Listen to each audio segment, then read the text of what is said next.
Commander Valarax stood 7 meters tall.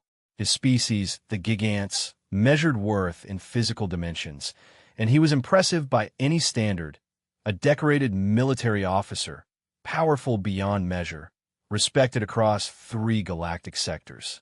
But his daughter, Kessa, was a disappointment. She was only 5 meters tall. Among the Gigants, such a height was considered a genetic failure. Kessa had been offered to various suitors, each rejecting her upon discovery of her inadequate stature. She'd been excluded from military academies, deemed too small for meaningful service. Her own father had begun to see her as an embarrassment, a living reminder that even his superior bloodline could produce flawed offspring. So he'd shipped her off to work as a laborer on a remote station, assigned to a human mechanic named James Chun. If she had to be a disappointment, at least she could be useful somewhere far from the Gigant Empire. Kessa had arrived at James's workshop expecting cruelty or indifference. Instead, she'd found something she'd never encountered: genuine kindness. "Welcome," James had said simply, looking up from the engine component he'd been repairing. He was small, barely 1.8 meters, but his smile was enormous. "I'm James. You must be Kessa. Your father mentioned you'd be arriving. He sent me because I'm defective," Kessa had said flatly. "I'm too short, useless to the Gigant hierarchy." James had set down his tools and actually looked at her, truly looked at her, not with judgment, but with curiosity. 5 meters isn't short. That's impressive. And useless? We'll see about that. Over the following months, James had discovered what the Gigant Empire had missed. Kessa was brilliant. Her smaller stature, which the Gigants had deemed a flaw, made her perfect for the delicate work of quantum engine repairs. She could access spaces James couldn't, manipulate components with precision that required finesse rather than brute strength. She had an intuitive understanding of propulsion systems that bordered on genius. But more than that, James had taught her to see herself differently. "Where I come from," he'd explained one evening, as they worked on a particularly complex stellar drive.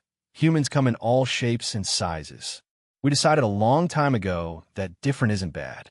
It's just different. Some people are tall, some are short, some are wide, some are narrow. But none of that determines their value. Your species seems illogical," Kessa had observed. "How do you maintain hierarchy without clear physical standards?" "We don't need hierarchy based on height," James had replied. "We judge people on what they can do, who they are, how they treat others." Revolutionary concept, I know. Kessa had begun to transform. Not physically. She remained 5 meters tall, which was still inadequate by Gigant standards, but internally. She'd started to see her height not as a deficiency, but as a unique characteristic. She'd begun to dress differently, move with confidence, speak without apology for existing. And James had fallen in love with her. It wasn't a dramatic revelation. It happened gradually, through thousands of small moments.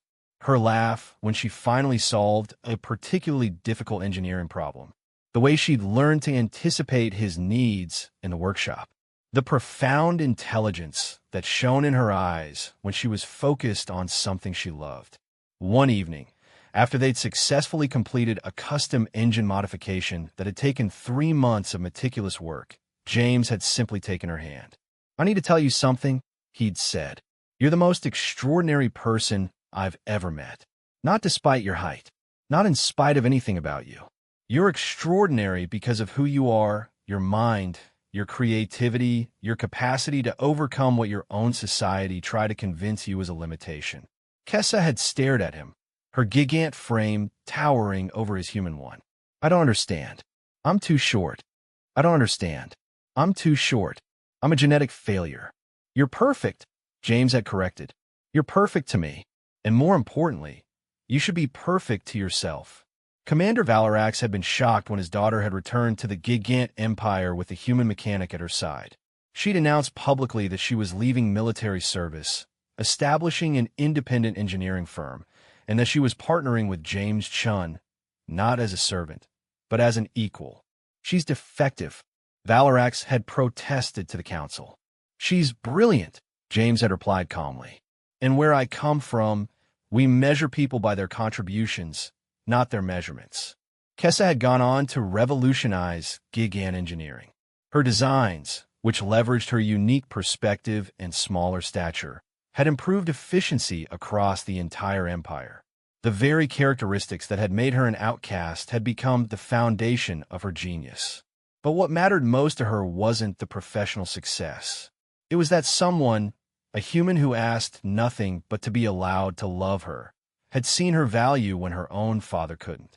James had taught her that sometimes the greatest strength came not from conforming to other standards, but from finding someone who loved you not despite your differences, but because of them.